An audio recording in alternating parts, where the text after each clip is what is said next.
Hello friends, नमस्कार friends. मैं अपने चैनल नेशनल जागृति में आपका दिल से स्वागत करता हूं। दोस्तों, आज हम पढ़ेंगे संधि एवं संधि विच्छेद। संधि क्या है और संधि विच्छेद क्या है, इस बारे में अपन बात करने वाले हैं आज की इस प्यारी सी क्लास में। दोस्तों ध्यान रखिएगा, संधि में मतलब है जुड़ाव। संधि का मतलब होता है आपसी समझौता, मिलाप आदि सब संधि के प्रकार होते हैं।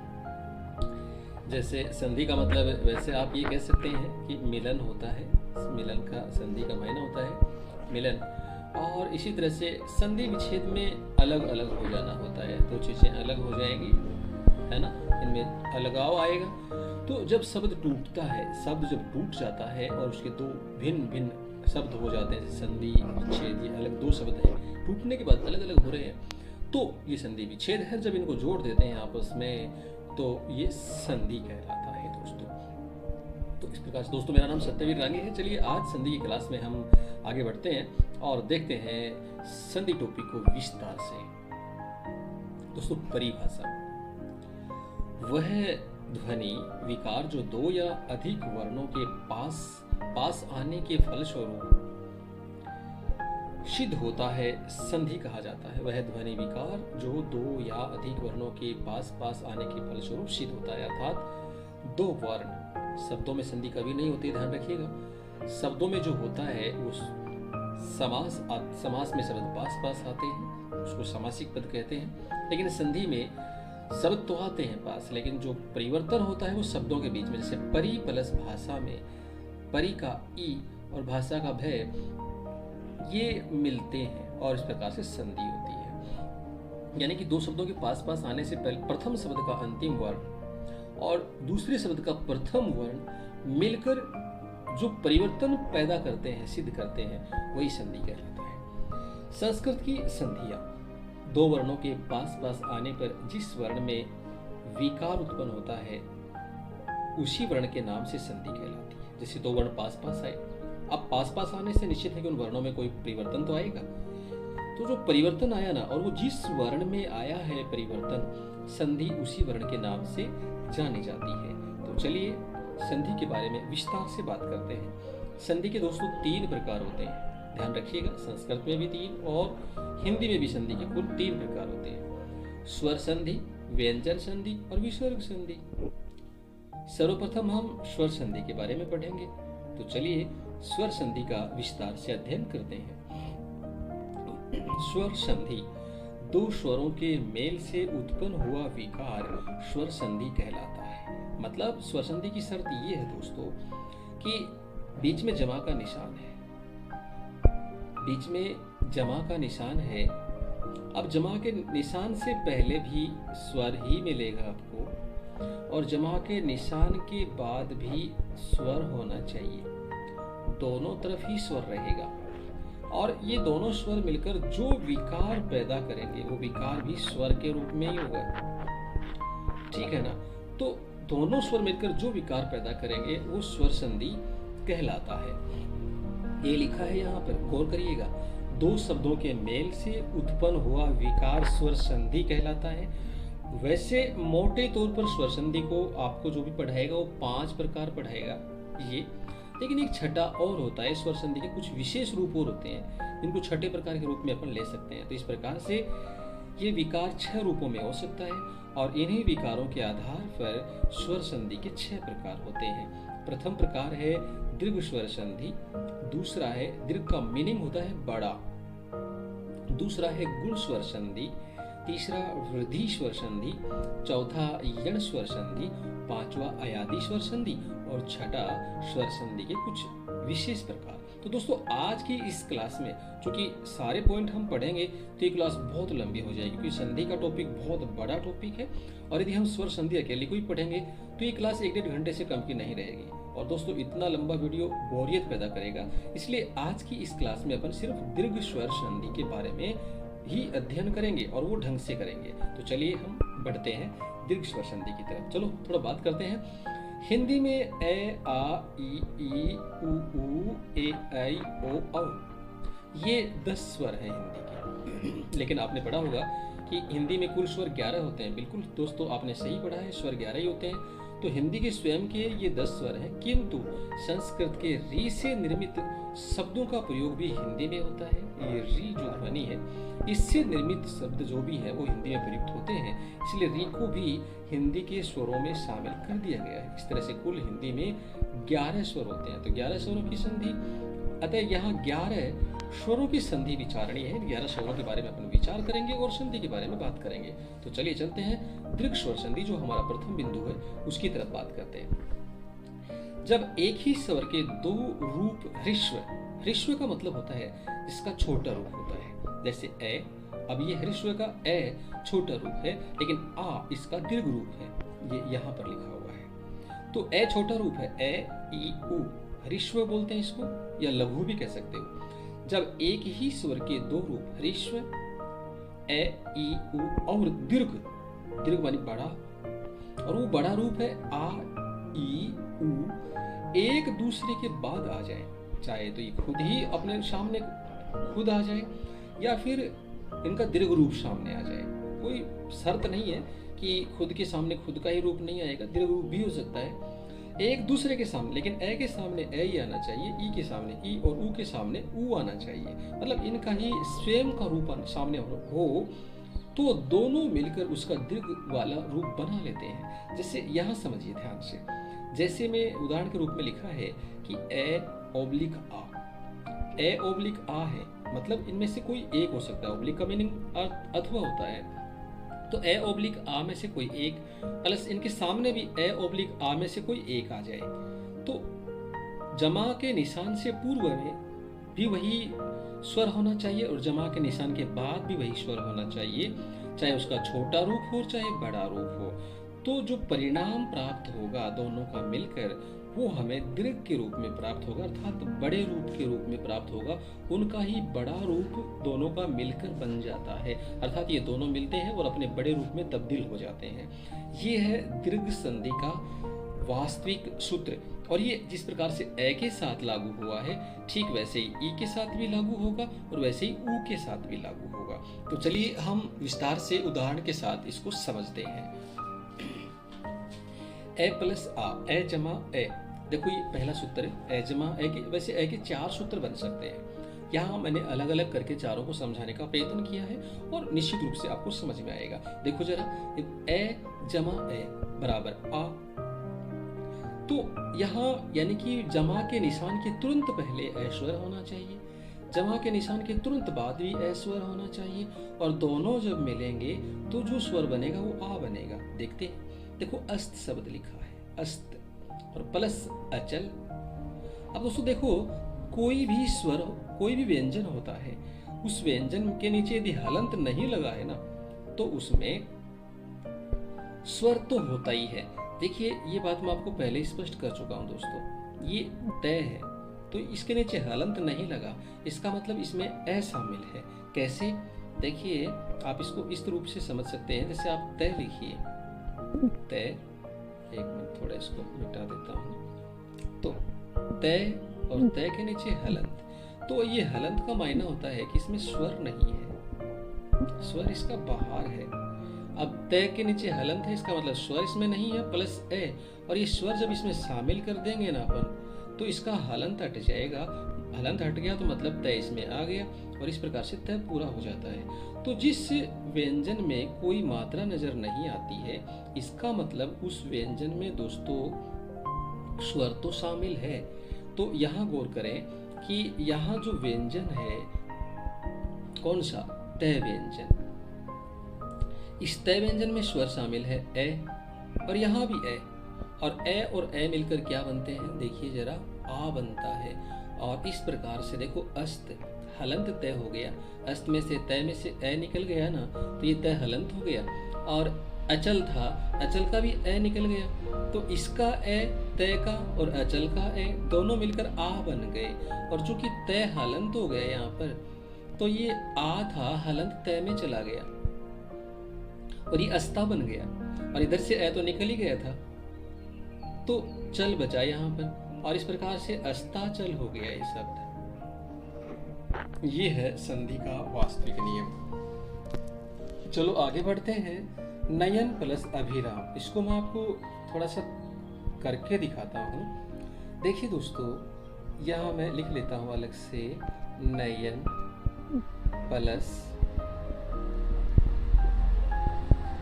अभिराम। ये अपन ने लिखा। नयन में नए में से ए अपन ने बाहर ले लिया और इधर से ए अपन ने बाहर ले लिया अभिराम में से, और दोनों को यदि अपन प्लस करेंगे तो ये आ बनेगा दोस्तों। ये तो बात समझ में आई ना। अब नयन में से नए बाहर निकालने पर जो शब्द हमारे पास बचा है ना, वो नए ये और हलंत नए बचा है। और चूंकि ये ए और ये ए दोनों तरफ के ए निकले और आ बन गया इनका। इधर से भिराम बच गया, इधर से क्या बच गया, भिराम, क्योंकि ए तो बाहर आ गया। अब नयन के नीचे हलंत है तो हलंत में ये आ चला जाएगा तो ये नयना हो जाएगा, नयना। और इधर से भिराम, नयना भिराम, और ये शब्द अपना नयना भिराम बन गया। बस दोस्तों यही है स्वर संधि का, कि इसमें अपन शब्दों को समझ जाए ढंग से कि कैसे शब्द का जो अंतिम वर्ण है या शब्द का जो प्रथम वर्ण है वो मिलकर किस प्रकार से क्रिया करते हैं और उनकी जो क्रिया है वो कैसे परिवर्तन दिखाती है।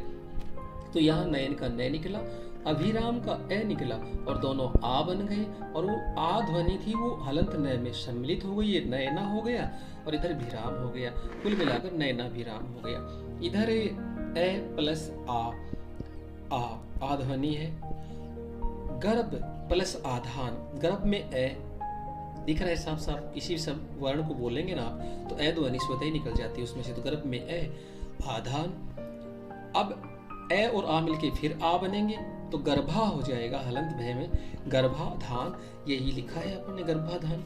भय प्लस आकुल, तो ये हलंत हो गया ए निकलने से और ये आ मिलकर आ हो गया। आ ध्वनि हलंत ये में चली गई, भया प्लस इधर से आ निकलने से कुल बचा, भया कुल हो गया। इधर से मुक्ता अवली, मुक्ता में देखो यहाँ आ ध्वनि है और यहाँ ए ध्वनि है, तो यहाँ से आ ध्वनि निकलेगी। तो मुक्ता में ये कत वर्ण जो है लास्ट में तय वर्ण कह सकते हो कि तय वर्ण का ए निकल गया बाहर, आ निकल गया बाहर, इधर आ मिला आ बन गया, तो मुक्ता मुक्ता हो गया। अब इधर का आ था वो इस आ में मिलकर आ बन गया था, तो ये आ हट गया यहाँ से, अब यहाँ वली बचा तो मुक्तावली हो गया। यहाँ तथा प्लस अपी है, तथा में था के साथ ए ध्वनि और अपी की ए ध्वनि, आ और ए ध्वनि मिलकर आ बन गई। हलंत थ था वो आ ध्वनि हलंत थ मिलने से तथा ही रह जाता है ये, और ये ध्वनि चूंकि उस आ में चली गई थी तो यहाँ पी बचा, तथापि हो गया। और इस प्रकार से ये स्वर संधि में ए की मात्राएं अपन समझ पा रहे हैं। इसका एक रूप और है, अगली स्लाइड में भी देखते हैं। आ के सामने यदि आ हो तो हम क्या करें। देखो स्वेच्छा प्लस आचार, तो यहाँ छा में आ की ध्वनि है, यहाँ आचार में आ की ध्वनि है। आ और आ मिलकर आ हो जाएंगे तो स्वेच्छा तो जो का तो रह जाएगा, वो छह हलंत है और स्वर हमेशा अपने पहले वाले वर्ण में जाता है। तो यहाँ आ स्वर बन गया दोनों का मिलके, और पहले वाला वर्ण छह हलंत है तो स्वर इसमें चला जाएगा और स्वेच्छा हो जाएगा। चार आगे है, ए इधर चला गया तो ये हो गया स्वेच्छाचार। और स्वेच्छा जो शब्द है दोस्तों इसके भी और रूप हो सकते हैं, स्व प्लस इच्छा, यहाँ दूसरी संधि है, ए प्लस ई मिलके ए बने गुण संधि, स्वेच्छा हो गया ये। तो इसलिए इसको समझने के लिए कि इसमें भी संधि है तो हमने ये कोष्टक में अलग रूप लिखा है, स्व प्लस इच्छा से स्वेच्छा बना है। इसी तरह दोस्तों चिकित्सा प्लस आलय बना है। देखो चिकित्सा में भी आ की ध्वनि है, आलय में भी आ की ध्वनि है, दोनों ध्वनियां निकल के और आ बन जाएंगे अलग से, और वो आ हलंत स में चला जाएगा, चिकित्सा वर्ण पूरा हो जाएगा। आ यहाँ से निकल गया था, परिणाम तो यहाँ लय बचा था, तो ये हो गया चिकित्सा लय, चिकित्सा लय हमने लिख दिया। इसी तरह से ई का नियम शुरू करते हैं। देखिए लघु ई या दीर्घ ई प्लस लघु ई या दीर्घ ई, मतलब लघु ई के सामने चाहे लघु ई आ जाए, लघु ई के सामने चाहे दीर्घ ई आ जाए, दीर्घ ई के सामने लघु ई आ जाए, या दीर्घ ई के सामने चाहे दीर्घ ई आ जाए। मतलब किसी के सामने कोई सा भी हो लेकिन एक ही जाति के वर्ण होने चाहिए, एक जैसे दिखने वाले वर्ण होने चाहिए, एक जैसे दिखने वाले स्वर होने चाहिए। तो ऐसे में जब वो आपस में मिलकर संधि करेंगे तो उनका जो बड़ा रूप है ना वो परिणाम के रूप में हमें प्राप्त होगा, यानी कि दोनों मिलकर एक हो जाएंगे बड़े रूप में। जैसे रवि प्लस इंद्र। अब वह के साथ देखिए दोस्तों ई की मात्रा लगी है, छोटी ई की मात्रा, इस ई की मात्रा लगी है, तो वह के साथ ई की मात्रा लगी है, और आगे इंद्र में भी ई है, वही लघु ई है, और कोई सी भी ई मिल जाए लास्ट में जो परिणाम मिलेगा वो बड़ी ई के रूप में मिलेगा, तो हमारी ये ई और ये ई मिलकर बड़ी ई बन गई। अब इधर बचा रव। रव में हलंत वह है, क्योंकि ई निकलने से वह आधा बचा, और आधे वह में बड़ी ई की मात्रा अपन शामिल कर देंगे तो रवि बड़ी ई की मात्रा हो जाएगी, है ना। और चूंकि इस ई की मात्रा के साथ अनुस्वार भी है तो इस ई की मात्रा के साथ ही अनुस्वार भी साथ आ गया, रविंद्र, और आगे बचा द्र, तो रविंद्र शब्द बन गया। इसलिए इस रविंद्र कई जिनका नाम रविंद्र है या दूसरे लोग जो लिखते हैं तो रविंद्र में वह की मात्रा, वह के साथ ई की मात्रा छोटी लगा देते हैं जो अनुचित होता है। आप यहाँ से देख सकते हैं कि रविंद्र में ई की मात्रा बड़ी होती है। ऐसे और भी उदाहरण अपनी व्याकरण की बुक में देखकर आपको अभ्यास करना चाहिए। जब देखो वारी प्लस ईस, वारी में ई छोटी है और ईस में ई बड़ी है, लेकिन दोनों मिलेंगी तो बने तो की बड़ी, ये तो तय ही है। तो ये तो ध्यान रख ही सकते हैं आप कि ई और ई दोनों ई जब मिलती हैं तो बड़ी ई बनती है। तो इसका मतलब अब ये जो वारिस अपन लिखेंगे तो एक साथ लिखेंगे तो रे के साथ छोटी ई आएगी, बड़ी ई, क्योंकि दोनों ई मिलकर बड़ी बन रही है ना दोस्तों, तो निश्चित है कि बड़ी ई आएगी। और इसलिए हम देखो यहाँ पर वारिस में दोनों ई मिलकर बड़ी ई बन गई और ये वारिस हो गया। इस प्रकार से आपकी ई से संबंधित भी दीर्घ स्वर संधि का ये नियम पूरा होता है। इसके उदाहरण और समझने के लिए आपको अपने व्याकरण की पुस्तक खोलनी चाहिए और उस पुस्तक में दिए गए बहुत सारे उदाहरणों का अपने तरीके से, या ये कहें कि अपनी रफ कॉपी और पेन को लेकर अभ्यास करना चाहिए। और यदि कोई आपको कमी नजर आती है, समझ में नहीं आता है, तो आप कमेंट बॉक्स में लिखकर मुझसे पूछ सकते हैं। दोस्तों, मैं बिल्कुल ईमानदारी से आपकी मदद करूंगा, क्योंकि मैं एक अध्यापक हूं और अध्यापक का काम होता है समझाना। और चूंकि हिंदी का अध्यापक हूँ तो हिंदी से जुड़ी हुई समस्याओं को समझाने में मुझे आनंद भी आएगा और मुझे खुशी मिलेगी आप लोगों की सहायता करके। और चूंकि आपका बड़ा भाई या छोटा भाई जो भी आप समझें वो हूँ, तो दोस्तों उसकी इसमें भेदभाव तो हमें रखना ही नहीं चाहिए। निश्चित रूप से हम सहयोग करेंगे, एक दूसरे का कोऑपरेशन करेंगे, कोऑपरेट करेंगे। चलिए, तो अब हम ऊ की तरफ चलते हैं। सबसे पहले हमने ए ध्वनि को पढ़ा था, देख लीजिएगा। सबसे पहले हमने ए ध्वनि को पढ़ा था, ए आ का नियम पढ़ा, उसके बाद में ई का नियम पढ़ा, है ना। उसके बाद में अब चलते हैं ऊ के नियम की तरफ। तो ये हमारा ऊ का नियम है। ऊ और ऊ यानी कि लघु ऊ या दीर्घ ऊ प्लस लघु ऊ या दीर्घ ऊ, लेकिन दोनों का संयोग होने पर, दोनों की संधि होने पर जो रूप हमें प्राप्त होगा दोस्तों, वो बड़े ऊ के रूप में प्राप्त होगा। इस बात को अपने दिल में उतार लें आप अच्छे से। और ऐसे सेम वर्ण सामने आते हैं, सेम स्वर सामने आते हैं और उनका ही दीर्घ रूप सामने होता है। तो दीर्घ रूप सामने है, इसलिए दीर्घ स्वर संधि हो जाती है ये। अब देखो यहाँ पहला उदाहरण लेकर चलते हैं, मृत्यु प्लस उपरांत। देखो, मृत्यु में ये वर्ण अंतिम है और ये वर्ण के साथ जो स्वर लगा है वो ऊ लगा है, और ऊ भी कौन सी छोटी मात्रा है, मतलब ये ऊ लगा है, छोटा ऊ लगा हुआ है यहाँ पर। और उपरांत में भी ऊ लगा है, ये तो शुद्ध रूप में है तो स्पष्ट नजर आ रहा है कि ऊ लगा हुआ है। अब मृत्यु उपरांत दोनों के ऊ मिलकर बड़ा ऊ बन जाएगा दोस्तों, बड़ा ऊ बनेगा। यहाँ देख सकते हैं बड़े ऊ की मात्रा लगी हुई है, बड़ा ऊ बनेगा। अब दोनों ऊ मिलकर एक हो जाएंगे और ये के साथ बड़े ऊ की मात्रा आ जाएगी, आगे बचेगा प्रांत। तो मृत्यु प्रांत ये आपका शब्द बन गया। अब उपरांत शब्द में भी संधि है दोस्तों, इसलिए थोड़ा इसको भी समझ लेते हैं। ऊपर प्लस अंत, देखो रे में ए है ना, ऊपर ये रे में ए ध्वनि है, अंत में भी ए ध्वनि है, ए और ए मिलके आ बन गए, तो उपरांत ये भी दीर्घ स्वर संधि है यहाँ पर भी। तो इसलिए एक साथ एक ही उदाहरण में दो उदाहरण समझ में आ गए हैं। भानु प्लस उदय, भानु में देखो ऊ की मात्रा छोटी, उदय में भी ऊ की मात्रा छोटी। अब जब दोनों संधि करेंगे इन शब्दों के बीच में तो ये ऊ और ये ऊ मिलकर क्रिया करेंगे और इनसे इनका बड़ा रूप हो जाएगा, ताकत आ जाएगी। दोनों मिलेंगे ना तो दो की ताकत हो जाएगी, बड़ा रूप हो जाएगा, ऐसा कह दीजिएगा। तो ऊ और ऊ मिलके बड़ा रूप हो गया भानु, और आगे बचा दय, भानुदय हो गया। ऐसे ही वधु प्लस उल्लास में देख सकते हैं आप, यहाँ ऊ की मात्रा बड़ी है और यहाँ ऊ छोटा है, लेकिन मिलकर दोनों बड़े तो के बड़े ही, अंत में जो परिणाम आना है वो तो बड़े के रूप में ही आना है। तो वधु प्लस उल्लास, देखिए वधु बड़ा ही है तो चूंकि इसमें परिवर्तन कहाँ दिखेगा, सिर्फ ये ऊ गायब हो जाएगा दोनों ऊ मिलने से, तो ये हो गया वधुल्लास, है ना।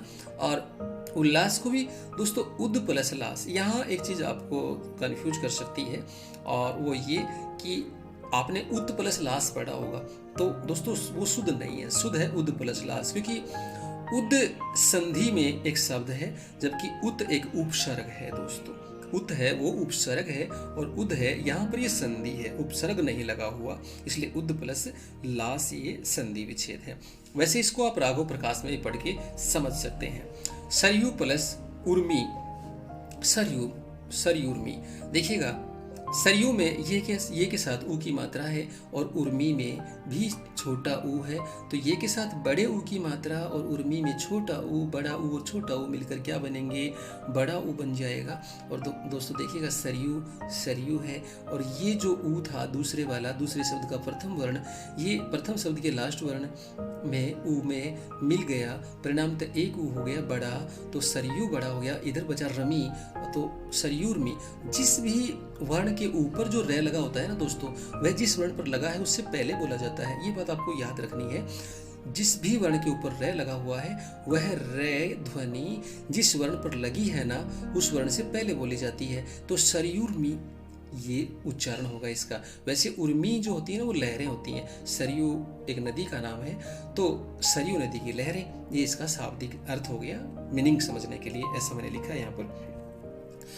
तो दोस्तों ये थी अपनी दीर्घ स्वर संधि। मैं उम्मीद करता हूँ आपको पूरी दीर्घ स्वर संधि का ये टॉपिक समझ में आया होगा। अपनी जो व्याकरण की बुक है उसमें जाकर एक बार मेरे कहने से मान लीजिए या अपने अभ्यास को बढ़ाने के लिए ही मान लीजिए, और मेरा निवेदन स्वीकार करते हुए आप इसे एक बार अभ्यास करें और 10-10 अभ्यास कम से कम प्रत्येक संधि के करें, तो इससे आपका संधि का ये टॉपिक एकदम क्लियर हो जाएगा। दोस्तों मेरे चैनल में आपका एक बार पुनः मैं स्वागत करता हूं। आपने मेरा पूरा वीडियो देखा, इसके लिए बहुत बहुत धन्यवाद।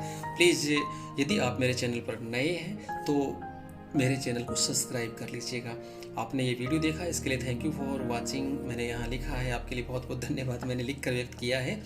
तो दोस्तों यदि आपको अच्छा लगा है और मेरे और वीडियो भी आप सुनना चाहते हैं तो बेल आइकन अवश्य दबा दीजिए, जिससे आने वाले नोटिफिकेशन आप तक पहुंच सकें और आप उन वीडियोज का भी लाभ उठा सकें। और यदि बहुत अच्छा लग रहा है तो एक लाइक कर दीजिए और अपने दोस्तों तक इस वीडियो को पहुंचा दीजिए। बहुत बहुत धन्यवाद, थैंक यू। मिलते हैं नेक्स्ट क्लास में।